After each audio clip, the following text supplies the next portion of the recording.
যে যমুনা ব্রিজ পাশের দেশে পার্শ্ববর্তী দেশে Bhupen Hazarika bridge quite similar bridge, বরং একটু লম্বা বোধহয় ভূপেন হাজারিকা ব্রিজ, সেটিও 14 না 15 হাজার কোটি টাকার মধ্যে করা হয়েছে। বাট পদ্মা ব্রিজের খরচ পড়েছে 54 না 56 হাজার কোটি টাকা। আমরা প্রায় প্রত্যেকটি সেক্টর খুব ভঙ্গুর অবস্থায় পেয়েছি। একটি যুদ্ধ বিধ্বস্ত দেশে যখন দেশের জনগণ যখন যাত্রা শুরু করে, যুদ্ধ বিধ্বস্ত দেশে সরকার যখন যাত্রা শুরু করে, সেরকম একটা অবস্থার মধ্যে আমরা এই দেশটিকে পেয়েছি। স্বাভাবিকভাবেই বর্তমানে দায়িত্ব থাকার কারণে আপনাদের সাথে যেরকম সরাসরি কথা বলার সুযোগ হচ্ছে, আপনাদের বিষয়গুলো জানার সুযোগ হচ্ছে, স্বাভাবিকভাবে আপনি আর্মির কথা বলেন, নেভির কথা বলেন, এয়ারফোর্সের কথা বলেন, অন্য প্রতিষ্ঠানের কথা বলেন, সেগুলোর ব্যাপারেও সরাসরিভাবে জানার সুযোগ হচ্ছে বা বিষয়গুলো দেখার সুযোগ হচ্ছে। একইভাবে স্বাস্থ্যের কথা বলেন, একইভাবে শিক্ষার কথা বলেন। কয়েকদিন আগে আমার কাছে অডিটর জেনারেল সাহেব এসেছিলেন।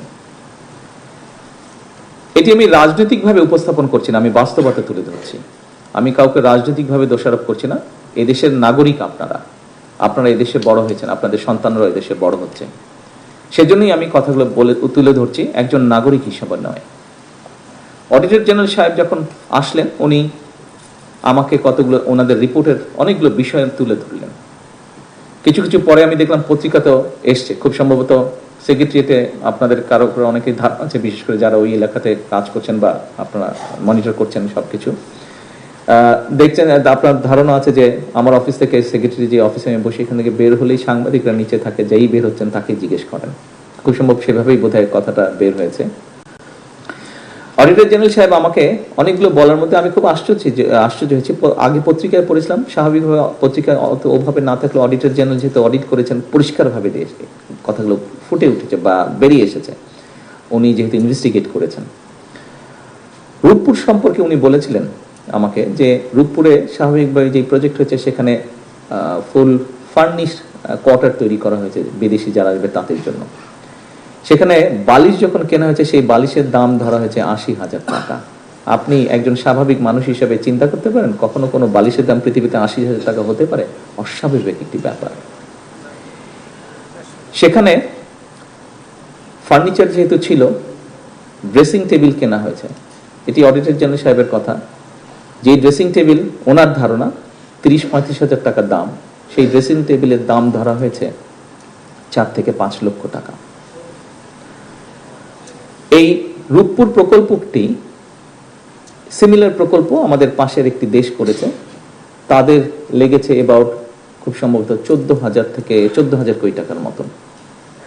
বাংলাদেশে যে রূপপুর আণবিক এই যে রূপপুরে যে প্রকল্পটি করা হয়েছে, এটির খরচ গিয়ে আলটিমেটলি খুব সম্ভবত দাঁড়িয়েছে 96,000 কোটি টাকা। আসুন, একটি টানেল তৈরি করা হয়েছে, টানেলটির নাম কর্ণফুলী টানেল। এটি সম্পর্কে অনেকেরই আপনাদের পরিষ্কার ধারণা আছে। এই কর্ণফুলী টানেলটির খুব সময় আমি দেখিনি। কর্ণফুলী টানেলটি, এটা মিনিস্টার সাহেব বলতে পারেন, বোধহয় পার হয়ে গিয়ে ওপারে গেলে বোধহয় একটি জায়গায় কতগুলো খুব স্ট্যান্ডার্ড বেশ লাক্সারিয়াস সর্ট অফ অ্যাপার্টমেন্ট বা বিল্ডিং তৈরি করা হয়েছে, যার কোনো প্রয়োজন ছিল না। এখানে কয়েক শত কোটি টাকা খরচ হয়েছে। একই সাথে ওনার ইনভেস্টিগেশনে বেরিয়ে এসেছে যে কর্ণফুলী টানেল বের হওয়া বা ঢোকার আগে দুপাশে গাছ লাগানোর কথা, উনি কোনো গাছ পাননি। এই গাছের জন্য 50 কোটি টাকা তুলে নিয়ে চলে গিয়েছে, অথচ উনি কোনো গাছ পাননি। আচ্ছা, এবার বলি একটি ডিস্ট্রিক্টের কথা, পিরোজপুর ডিস্ট্রিক্ট। পিরোজপুর ডিস্ট্রিক্টে 3টি আসন, 3টি আসনের 3 জন সংসদ সদস্য এই সংসদ চলাকালীন সময় আমার কাছে এসেছিলেন, কথা বলবেন।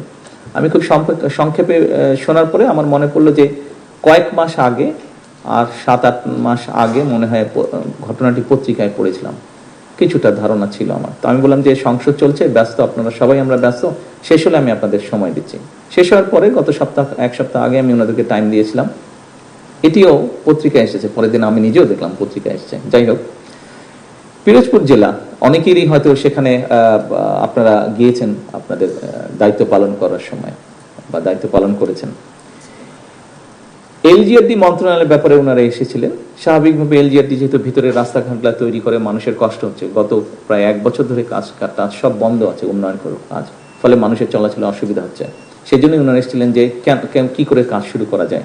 আমি ওখানে সেক্রেটারি ছিলেন, মিনিস্টার ছিলেন, আমি কথা বলতে গিয়ে জানতে পারলাম যে সেখানে শুধু এলজিআরডি একটা মিনিস্ট্রি থেকে 3500 কোটি টাকা নাই হয়ে গিয়েছে, শুধু কাগজ দেখিয়ে টাকা নিয়ে চলে গেছে, কোনো কাজ হয়নি, জাস্ট উপরে কোনো রকম একটা লোক দেখাতে হবে একটা কিছু করেছে, 3500 কোটি টাকা গায়েব হয়ে গেছে নেই।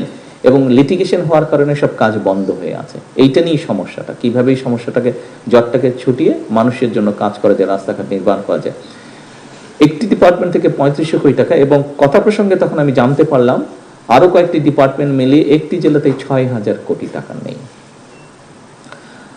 এই কয়েকটি ঘটনা অডিটর জেনারেল এবং এই যে পিরোজপুরের ঘটনাটি আপনাদের সামনে আমি এই জন্য তুলে ধরলাম। এরকম আরো অনেক ঘটনা আছে, ঘটনাগুলি ঘটেছে, বাট বাস্তবতা হচ্ছে বাস্তবতাই। আমরা ছেলেও বাস্তবতাকে আমরা পাশ কাটাতে পারবো না, নিতেই হবে আমাদেরকে। এই কথাগুলো বলার কারণ হচ্ছে যে আপনারা আপনাদের কতগুলো সমস্যার কথা বলেছেন, আবাসন সমস্যার কথা বলেছেন, ট্রান্সপোর্টেশনের কথা বলেছেন, আপনারা আইটির জন্য যেটা এখানে একটি নতুন ইউনিটের কথা বলেছেন, এগুলোর জন্য অর্থ প্রয়োজন। দেখুন, আমি বা মিনিস্টার সাহেব আমরা যেই দায়িত্বে বসে আছি, আমরা কিন্তু চাই আপনাদের এই সমস্যাগুলো সমাধান করার জন্য, অন্তত অ্যাড্রেস করার জন্য আমরা চাই। স্বাভাবিকভাবে কেন আমরা চাইবো না? আমরা যদি এই সমস্যাগুলো সমাধান করতে পারি, আপনারা আপনাদের যে নিত্যদিনকার সমস্যা, মানুষকে বেটার সার্ভিস দেওয়ার, সেটা আপনারা বেটারভাবে অ্যাড্রেস করতে পারবেন। কিন্তু এই লিমিটেশনের জন্য, আপনারা অনেক লিমিটেশনের জন্য হয়তো আশানুরূপ সার্ভিস দিতে পারছেন না। আমি যে ঘটনাগুলো বলছি তার মাধ্যমে আমি বলতে চাইছি যে আমরা কাজগুলো করতে চাইছি, কিন্তু এই যে 4 গুণ দামে রূপপুর আণবিক নিউক্লিয়ার পাওয়ার রিঅ্যাক্টর তৈরি করা হলো, এটির পয়সার যে ঋণ যে শোধ করতে হবে, এটি তো এখানে উপস্থিত প্রত্যেকটা মানুষের মাথার উপরে এসে এই ঋণ পড়েছে। যে যমুনা ব্রিজ পাশের দেশে, পার্শ্ববর্তী দেশে Bhupen Hazarika bridge, quite similar bridge, বরং একটু লম্বা বোধহয় ভূপেন হাজারিকা ব্রিজ, সেটিও 14 না 15 হাজার কোটি টাকার মধ্যে করা হয়েছে, বাট পদ্মা ব্রিজের খরচ পড়েছে 54 না 56 হাজার কোটি টাকা। কিন্তু আলটিমেটলি তো এখানে উপস্থিত প্রত্যেকটা মানুষ সহ 20 কোটি মানুষের উপরে এই ঋণের বোঝা এসে পড়ছে।